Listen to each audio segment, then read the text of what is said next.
Hey there.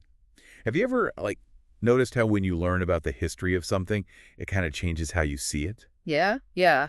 Like, it's not just information anymore, it's like a story.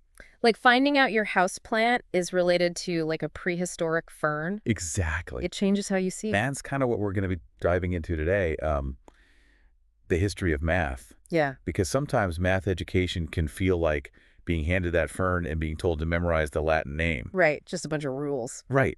But what if we could understand how that fern evolved? Like, what it had to go through? Right. The challenges. Yeah. And that's what we're going to be looking at today. And we have a stack of research and articles all dealing with this idea. Can math education embrace its history, even the parts that don't fit neatly into a textbook? Yeah, because I think so often math is presented as this like perfect system, Mm-hmm. but that's not how it happened at all. And that's where this piece we have by Michael N. Fried comes in. Can mathematics education and history of mathematics coexist? Mm-hmm.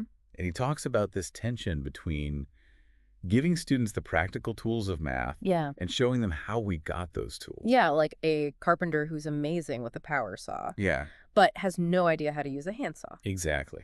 And, Fred points out we often fall into this trap of teaching what he calls Whig history, Okay. which is basically like we're only focusing on the successes. Mm, We're focused on this straight line of how we got to where we are now and forgetting about all the mistakes. it's like only reading the last chapter of a mystery novel. Exactly. You get the answer, but you miss all the good stuff. And sometimes, those wrong turns, those moments of confusion are actually what lead to the biggest breakthroughs.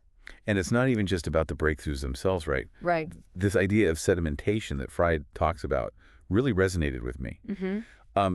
Think about a time you were really struggling to learn something new, like a new language or like a coding skill, and you just wanted to give up. We've all been there. Right. But what if instead of getting frustrated, we could remember all those mathematicians who faced their own walls, their own periods of sedimentation? Yeah. It becomes less about personal failure and more about being part of this long lineage of learners. It's like you're not alone in finding this difficult, Even Yes. Einstein struggled with this. Exactly. You know what I mean? And speaking of all those great minds, Fried suggests something kind of radical. Clears throat.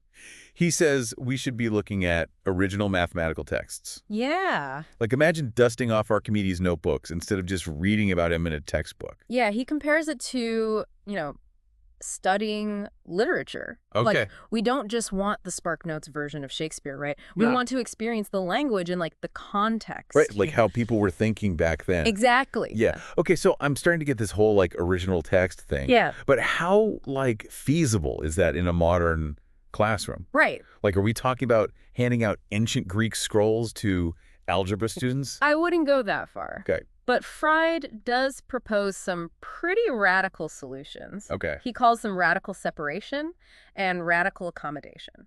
So, what does that look like, radical separation? Okay, so imagine like walking into a school and you see modern math, and then like right next to it you see history of math, Okay. like completely separate subjects. Interesting. Yeah, so it's like acknowledging that they have different goals, right? Yeah. Like teaching practical math skills versus like exploring the historical side of things. I can see how that would be more manageable for teachers. Right. But does it risk making history feel like an afterthought? That's the potential downside, right? Yeah. It could just become like a fun little supplement. Yeah. Radical accommodation is where things get really Help interesting. me with it. How radical are we talking? So picture this math class as we know it is totally flipped on its head. Okay. Instead of starting with like formulas and theorems, Mm-hmm. we start by diving headfirst into original texts, exploring the questions that sparked these discoveries, the struggles, the debates. I can see how that would be engaging. Right. But I feel like I'm already hearing the groans of math teachers everywhere. Yeah, it would be a huge shift. Like, how do you even implement that? Right, and it reminds me of this whole shift we've been seeing towards project-based learning, Okay. PBL. Yeah. We actually have some research on that in the snack today. Okay. This one study, Two Roads, a case study comparing project-based learning to traditional program with student choice. Okay. They looked at a high school that offered both tracks. Okay, so they had like a head-to-head comparison. Yeah, and their academic performance was actually really similar. Interesting. But what was interesting was how these students approached learning. Okay. They consistently reported higher levels of engagement. So even though their test scores might have looked similar, there was a difference in how they, like, felt about learning. Yeah, exactly. That's really Just interesting. then think about it. If you're just memorizing formulas, it's easy to feel disconnected from the material. Right.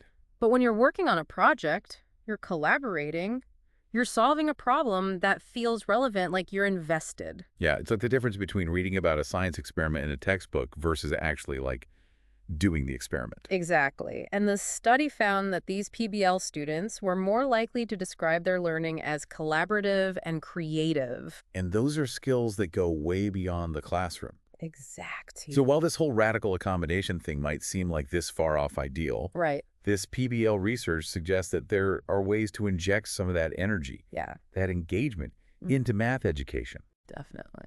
This is making me think about how I learn best. Yeah.